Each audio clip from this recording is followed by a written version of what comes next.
Welcome to Generally Speaking, the off-season edition.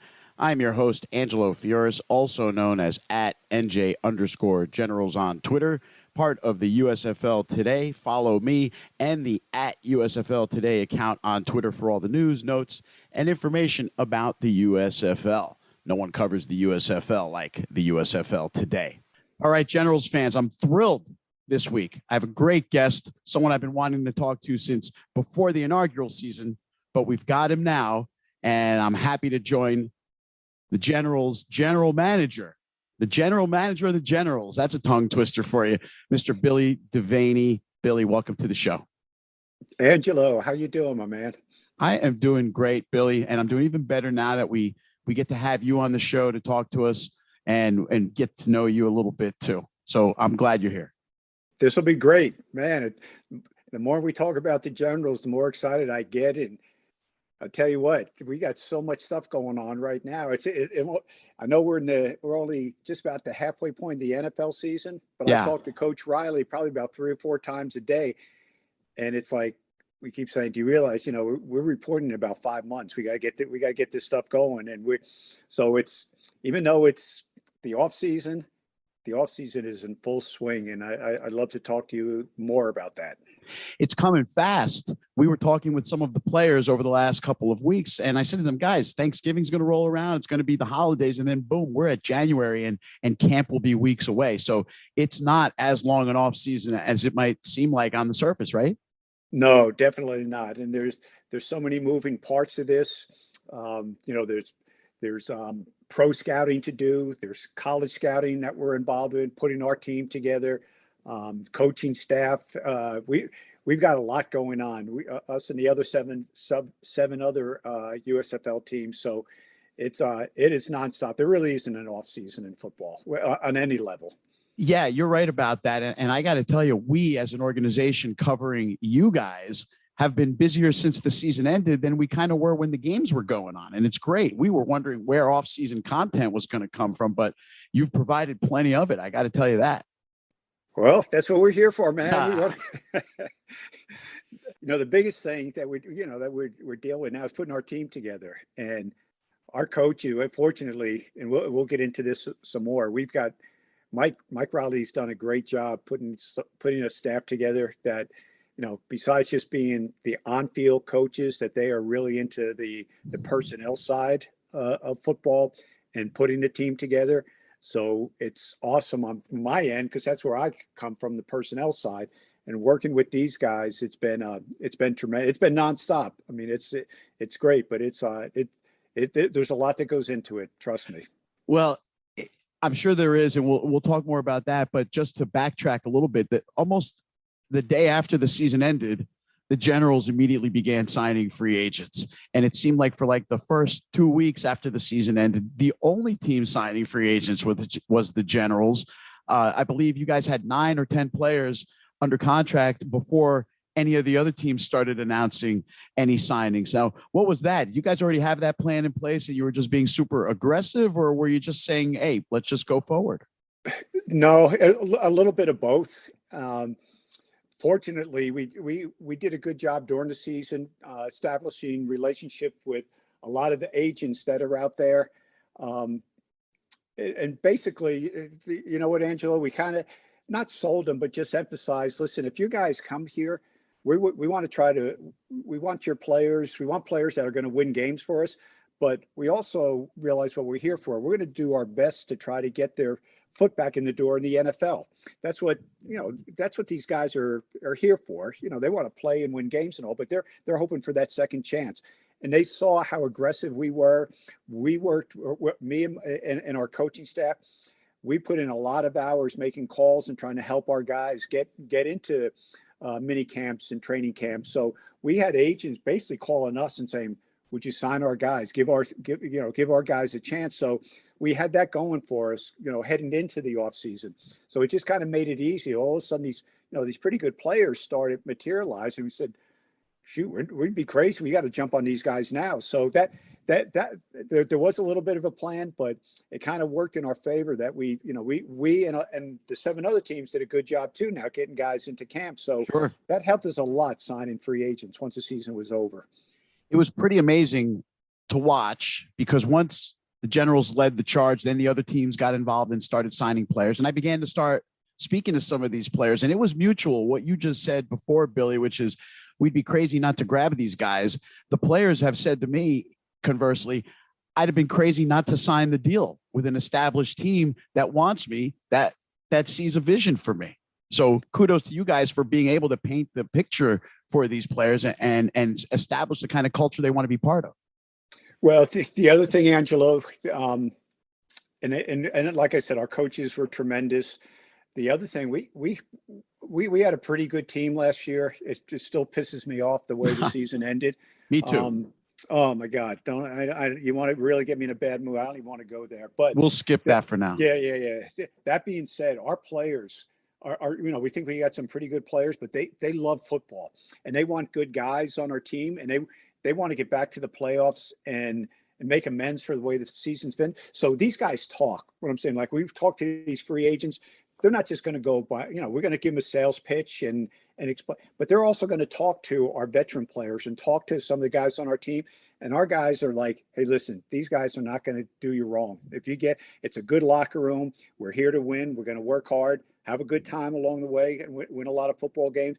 But you can trust these guys. So our players, our current players, they deserve as much credit for talking to these other guys saying, hey, if you come here now, we're not screwing around. We're going to work and we're going to win games. So it was really a neat thing to watch the way everybody collaborated and put this thing together.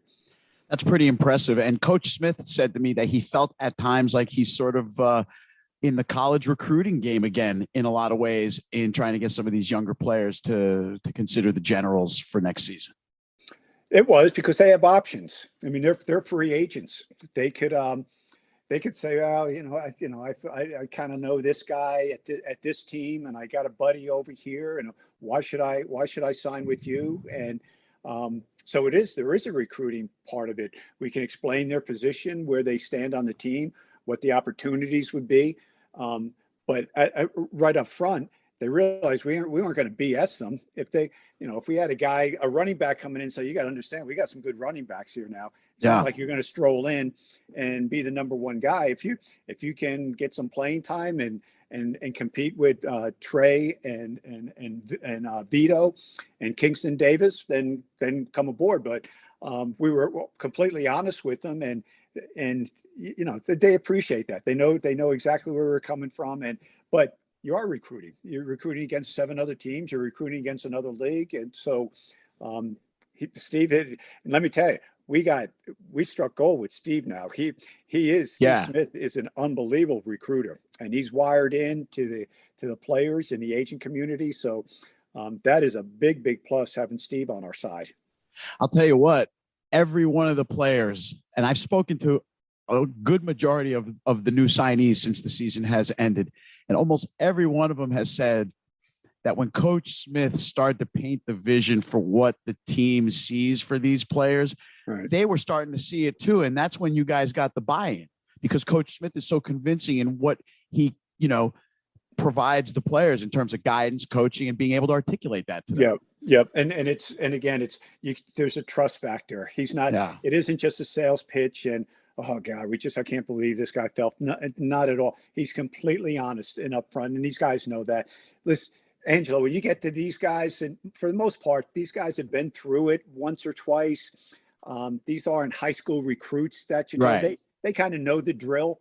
They know they can separate the guys who are going to BS them. And Steve's got a great reputation about being a great football coach and being an honest guy. So if he tells you something, it's not just a recruiting pitch. It's real. They could take it to the bank, and the players know that. Yeah, that's clearly obvious. And when I've spoken to the new guys and even the current players on the team, a lot of that comes through in the conversation. But the other thing that I like that I've seen as you've grown and expanded the roster here is that you've established an identity as a team in the first year, and now you're looking to build a system. Like, this is what's cool about having an actual off season for like the first time for a spring league in so many years. We're getting to see teams now identify the kinds of players they want to fit what they've already done, and you're looking for those guys. Like, perfect example, you just signed Warren Newman III. and the kid could be Cavante Turpin 2.0. Dude, right? Dude, do you know how many calls I've got from agents that start out? I got the next Turpin. Every 5'9", 170-pound receiver that can run a little bit is the next Cavante Turpin. I tell them, just stop. Will you please? Your guy's not Turpin, okay? That's okay. If he's pretty good, we'll take that. He's not Turpin. We just stop that stuff. So, no, Newman's a great example. We just signed, I don't know if it's come across, this guy, Marcus Green. Has that come across? Yeah, I saw that a couple days ago. I haven't connected with Marcus yet. He's a Turpin-like. Now, when I say Turpin-like, because he's an undersized guy, he's a return guy, he's an electric guy. There ain't a lot of Turpins now, but I'm just saying that kind of style. But to your point, that's like Turpin. We probably lost the most valuable player of the league. These guys playing. So now we've got to find another Turpin, if you will. So, but that gives us a picture of what kind of guy we need there. So it's been real. To your point, it's been great. Now we can plug in stuff. If we lose this guy, we know exactly what the kind of guy that we have that we need to replace. So everybody, us and again the 7 other teams, they're in the same position. It's so much, I don't want to say easier, but it's a lot clearer how to put your team together right now than it was a year ago. You're throwing darts last year. I mean, we're drafting players like, God, I think this guy can do this, but we may not know until we get to Birmingham. Now we all have a much clearer picture of what we're dealing with. Hey, how great did it feel, Billy, to be one of the teams that wasn't picked to really do all that well, just based on the prognosticators before the season, and then to end up being maybe the most complete team and one of the top 2 teams in the league, as far as I'm concerned? How rewarding was that? Yes and no. I mean, initially our players took it as a little bed of a rallying cry early on, like screw these guys. Right. And then halfway through the season, it was obvious, like we were one of the better teams. We weren't a great team, but we were one of the better teams. So at that point, that got put to bed quickly. Okay, those guys, that was silly them saying like. But initially, you're right. That kind of pissed people off. Like, where do they get off saying that? How do they know how good we are or how bad we are? We haven't had a practice yet, and they're crushing us. Initially, our players are like, wait a second, this is kind of bogus. But once we started winning some games, it's like, all right, screw that. I mean, we don't really care what they say.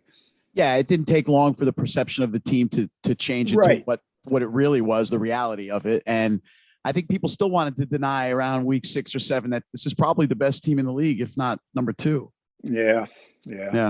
But that changed, and I'm looking forward to next year. You know what? I hate to bring this up, brother, but it's kind of like a couple of metropolitan baseball teams. Great regular season, but who gives a rat's? We lost in the playoffs, so you know who I'm talking about. Yeah, you're talking about the 2 that let them remain nameless for now. Yeah.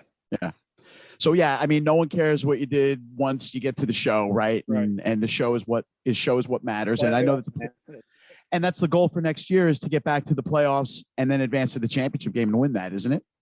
Let me tell you, it's a driving thing. I talked to a bunch of our players, and you think I'm not kidding. They're still pissed off at the way it ended. We did not play our best. Certainly didn't play our best against Philadelphia in the playoff game. But there was a lot of crap going on. It still ticks us off, and we'll remember it. We have it filed, and it'll resurface during next year. So we'll be good, and it's going to be a lot of real strong motivation for us, I assure you. Well, I'll tell you, speaking to Toby Johnson, he is super driven by the events of June 25th, and he is not allowing that to leave his psyche. It's at the front of his mind, and that's his goal, is to just be back there and win the championship next year. He says nothing less than that will suffice. Absolutely. And it was huge getting Toby back. As good a player he is, and he's a dynamic player. He's at, I want to say at the top, and he epitomizes kind of like so many guys that we have. These guys care. If that was the thing that really jumped out at me. We lost that first. Who did we play week 1? Oh, Birmingham. We lost to Birmingham week 1. And at the last play of the game, and I went into after the locker room, and you're still trying to figure out, we're all new. We've never been. This is the first time and in that locker room after the game, it's like, holy crap, these guys are pissed. It wasn't like, all right, it's a USFL, we lost the game. They were absolutely hurt and pissed and all that. wow, we might have something here.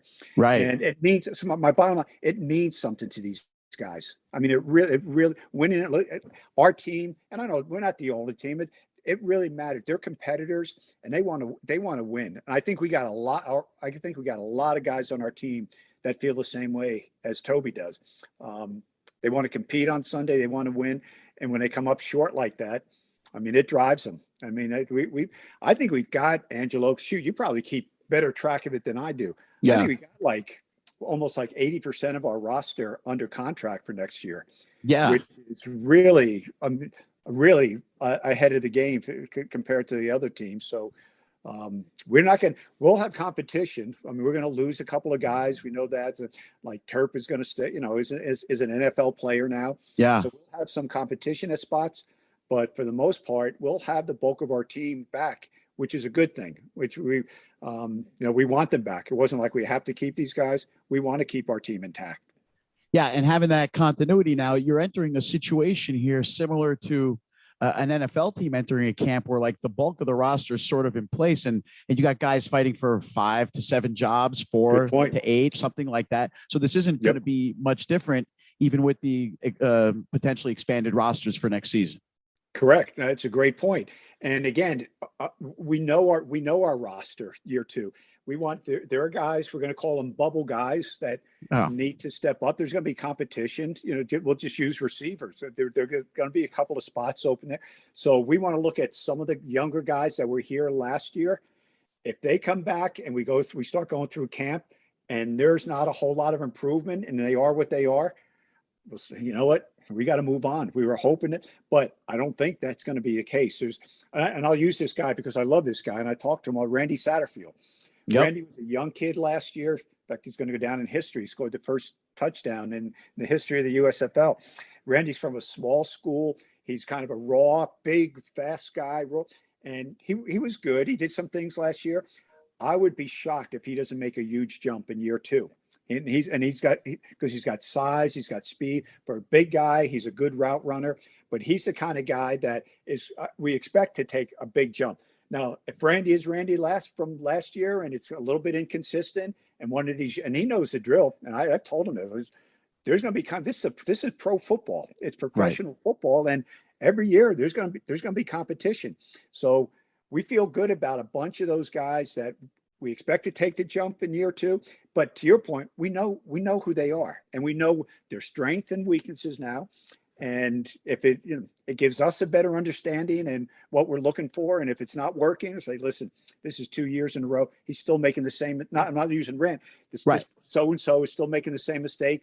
We got to move on. So it's like anything, especially a young player. You heard it from rookie year to the second year. The jump is unbelievable. Same thing with coaching staff. Our coaches know these guys. It's going to be so much better, and I don't want to say easier, more realistic to make an evaluation of these guys. Now we know them. We have a good understanding of them. So this will be great, and our guys will compete. All right, we got some great competitors, and they're not going to go easily. Hopefully we brought in some good young competition. It's going to be beautiful to watch. I'm excited because you used receiver as the example. So let's stick with that. The Generals had one of the, as far as I'm concerned, deepest receiver rooms in the league. You could interchange any of those guys, and some of them just couldn't even crack the rotation to see the field.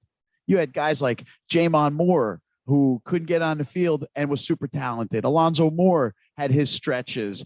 Cam Eccles-Looper, who is a super speedy kick returner and can throw a hell of a ball, by the way. Oh, man, it's a great arm. He's got a great arm. We brought him in. I said that to Riles right away. I said, Riles, this guy's a little slot guy. I said, but I'm telling you, he may be our most natural thrower of the football. We got to get some stuff in, and we did eventually. We got on the ball. That teardrop pass, that 14-yarder he dropped into Luis's basket was perfect. It was perfect. That was a game-saving play. Oh, it was. It was a great throw. And the first time he did it in practice, everybody was like, "Whoa!" And he turned around, he looked at me, and I went like, "All right, what's the big deal? You've done that 1,000 times. I'm not so pro. What do you look at me for? I knew you can do that." Who cares? I haven't had Cam on the show yet, but I plan to introduce him as the Generals QB with the highest rating. You got to do it. He'd be great. He'd be great on. Awesome. He is awesome. Yeah, I'm looking forward to getting him on the show. Talking about the coaching, you mentioned that, and the coaches knowing the players. There has been a change or two. Chris Dishman is gone. He's moved on, and he was the D-back and defensive coordinator coaches. So what's that transition looking like? Who's taking the position job from him, and who's going to be the DC next year? Yeah, we'll be fine. I mean, we're not worried about that. It's to be determined right now. Okay. Bob Diaco, if right now is the acting DC. He's kind of taken the lead in recruiting the players and talking to our guys, and he's taken the lead. He is not. We'll see where that goes. He's great. Bob came in late last year, right before the season started, and really saved our bacon. He did a phenomenal job. He did a great job. Bob, of course, the former UConn coach and also the former DC at Notre Dame. He's a Jersey guy as well. Another Jersey guy, like you, like me, right? He gets it. No, he was the whatever. Is it Frank Broyles Award, the Assistant Coach of the Year award when he was at Notre Dame? This guy is good. He's if it winds up being him, I know he and Coach Riley are talking about some things. If it winds up being Diaco, we'll be in great shape. But either way, we won't miss a beat on defense. And as we head towards training camp, any idea when that's going to kind of kick off yet? Well, yes, and last year. And I remember this. I don't know how I remember this, Angelo. We reported on March 17th, St. Patrick's Day, and it kind of halfway ticked me off because I missed St. Patrick's Day. I was driving to Birmingham. Irish guy from New Jersey, man. I'm like, seriously, I'm driving to Birmingham on St. Patrick's Day, but it'll be around the same time. We may go in a week earlier than last year. That's being kicked around, so it'll be sometime in mid-March that we'll be reporting.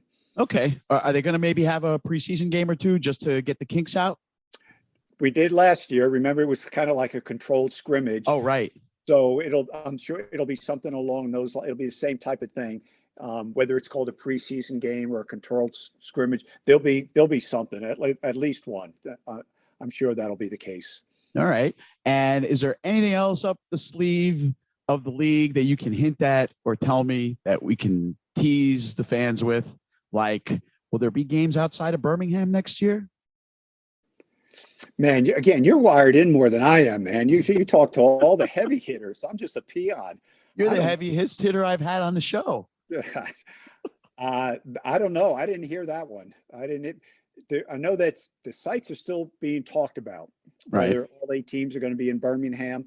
There's talk about splitting it up in 4 in Birmingham, 4 relocating someplace else. That has to be determined pretty quickly. But that's still up in the air. It may be status quo. Everything is the same as last year. We thought it worked great last year, the way that the whole format, all 8 teams there.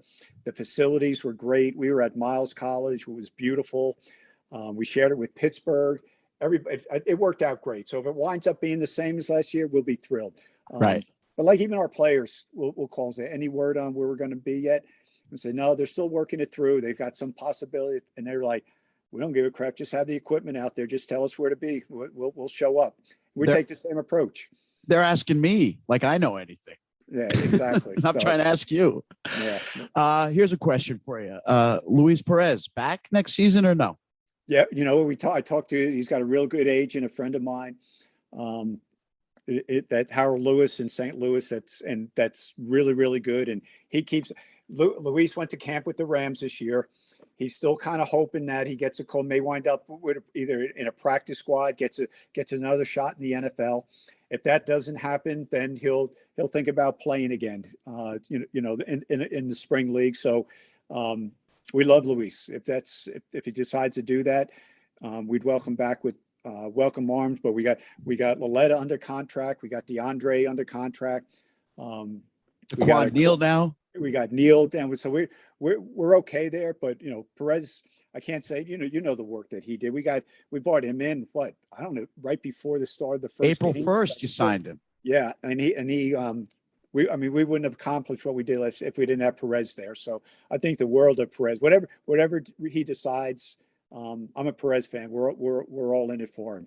Yeah, I completely concur with that. He was fantastic last year. He got thrown to the wolves to learn the system quick, and he performed right from the get-go. The man completed a 43-yard pass on the first play of the season, right? To Randy. Okay, and you know what that did with the players? It was like, okay, we're gonna be okay. Right. That was huge. That's how I felt in the stands too when you guys unleashed that play, and I was like, all right, we got something going on here. This is going to be great. Exactly. Yeah. So we wish him whatever he decides, we're in his corner. Well, clearly it's a personal decision for Luis, and so whatever he does, I hope he comes back because he, like you said, he was so valuable for the team last year. Speaking of Luis, I don't know if you remember this, but the one play that sticks out in my mind last year, and there was many that Luis made, but the one in particular was a late game situation. You guys were behind, had the ball at midfield, and it was a 4th and 1, 4th and 2 kind of play. And he was rolling out to the right side of the field, and he was trapped. He had nowhere to go. He was about to step out of bounds, and somehow, some way, he zipped a pass to the tight end. I think it was Braden Bowman. Dude, unbelievable.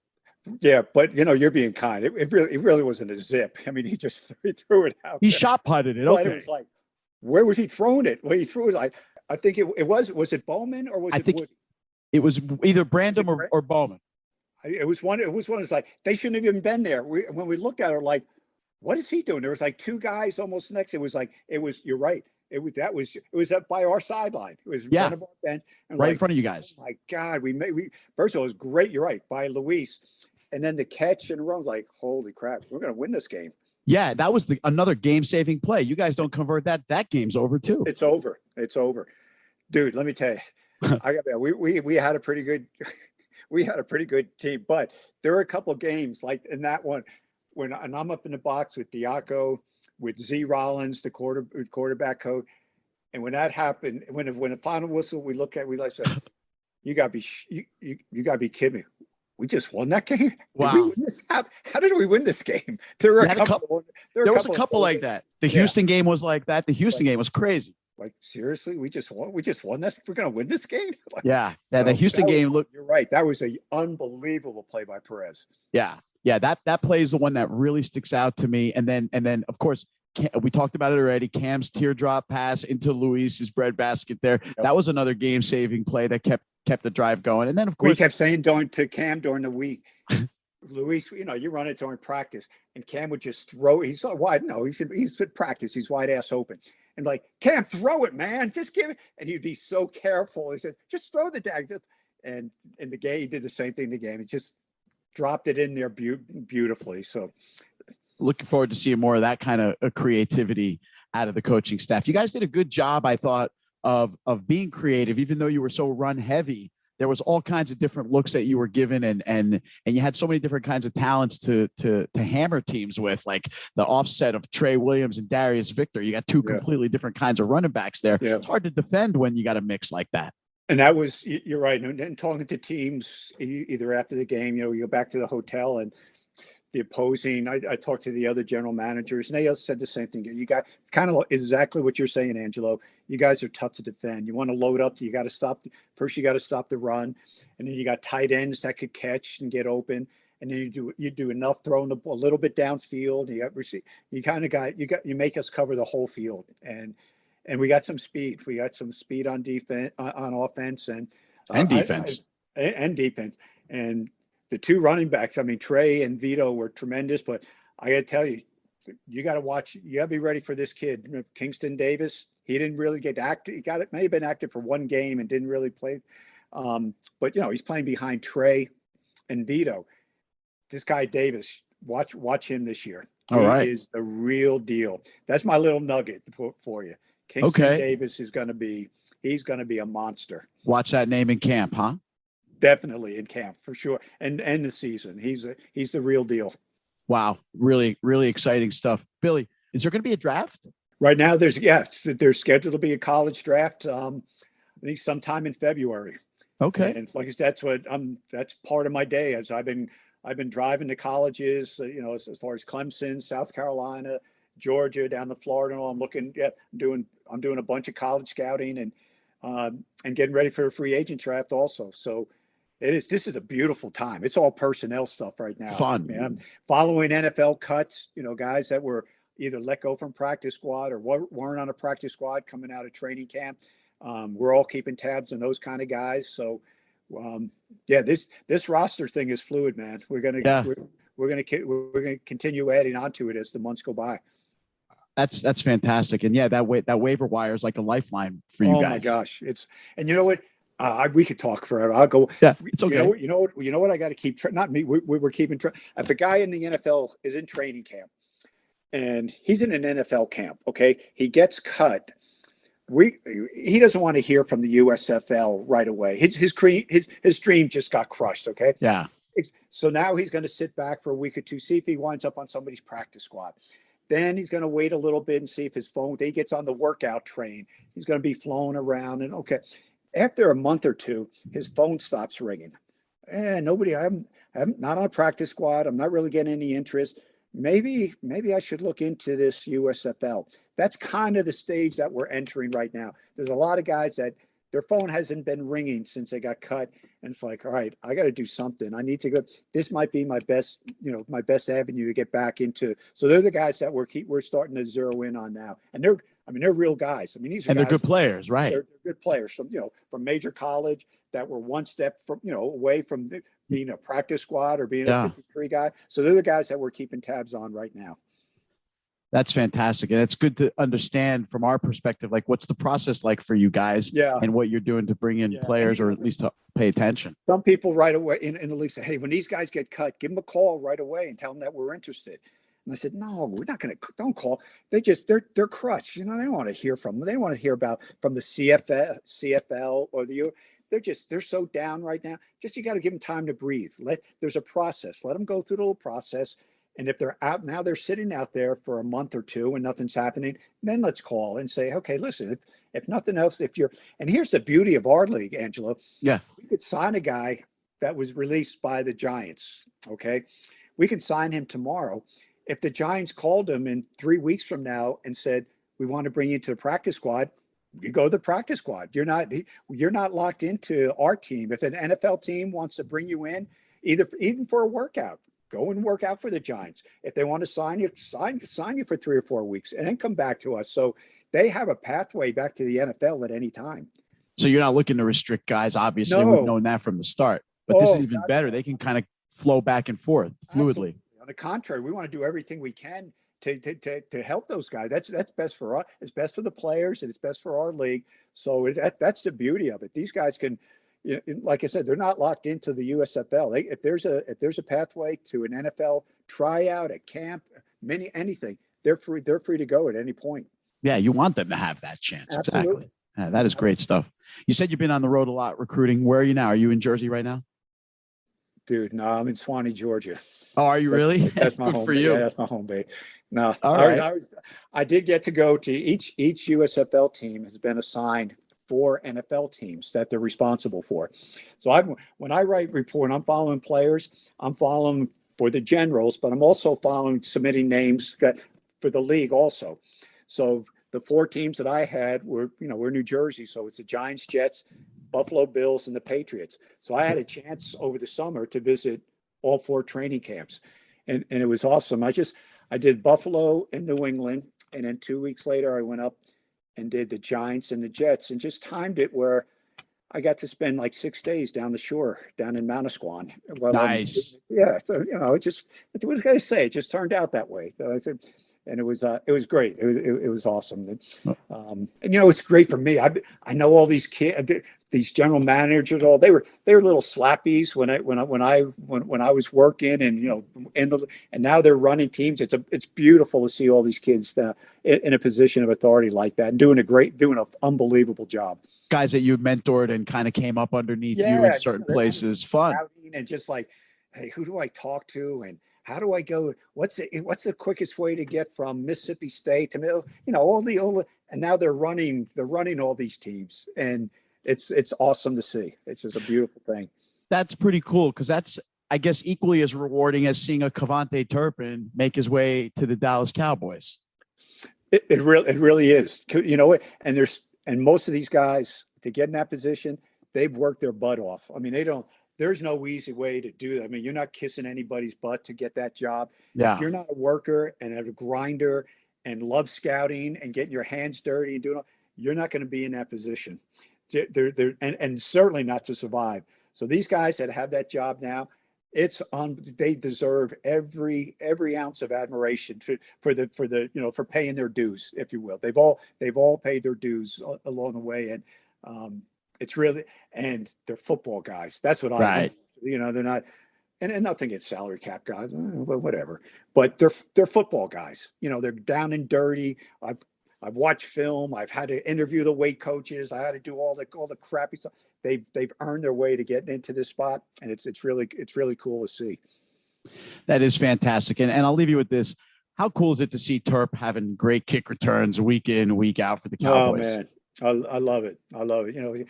We all know, the guy to get where he is right now. He's appreciative. He understands how blessed he is and how fortunate. I don't want to say overcome, because he put himself in a position where he had to, overcome a lot of stuff, and he did. A lot of guys, if he wasn't as strong a person to overcome his significant mistakes, it would have crushed him. It could have crushed him. So I give him a ton of credit. Now I kind of remind him, sustain, man. Okay, you're there. It's not like you're guaranteed to be there.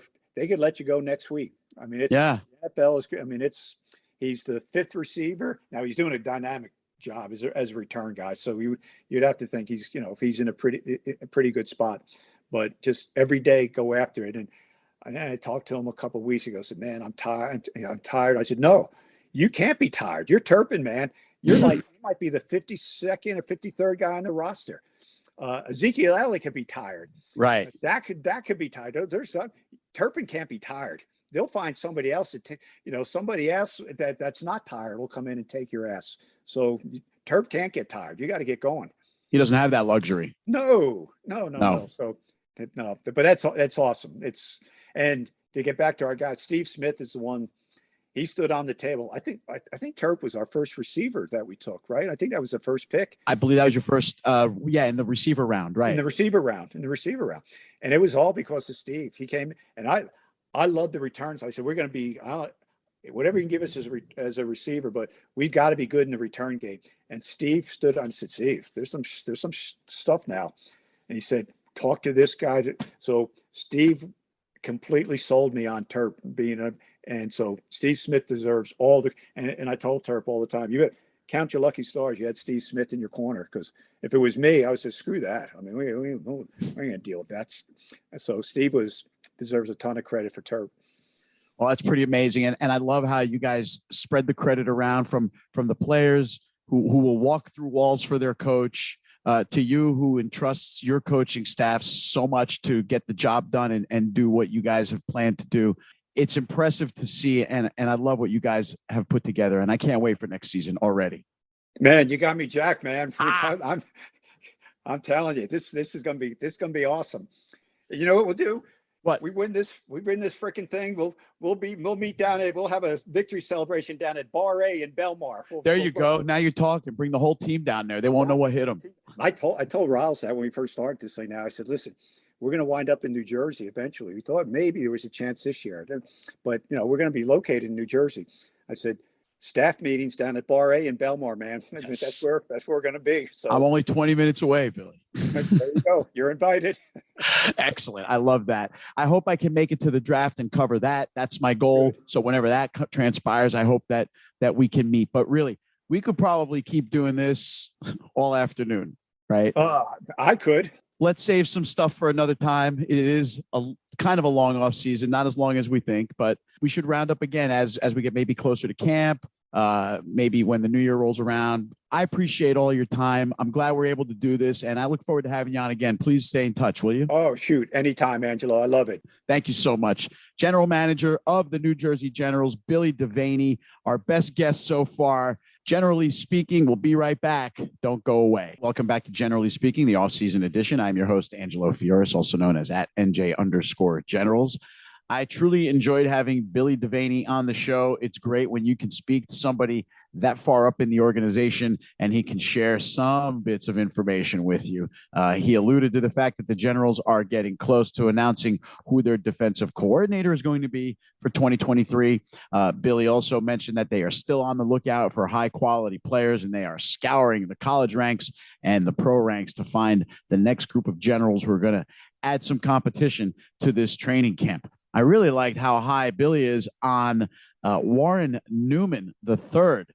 He's that speedy kid who's only about 5'6", $155. He's smaller than me, but he's a blazer. And looks like they can't wait to get him on the field to play the role of Cavante Turpin. That's it for this edition of Generally Speaking. I hope you enjoyed the show. Next week, we'll have another great guest, somebody in the organization. And I look forward to seeing you all again soon. Thanks for listening.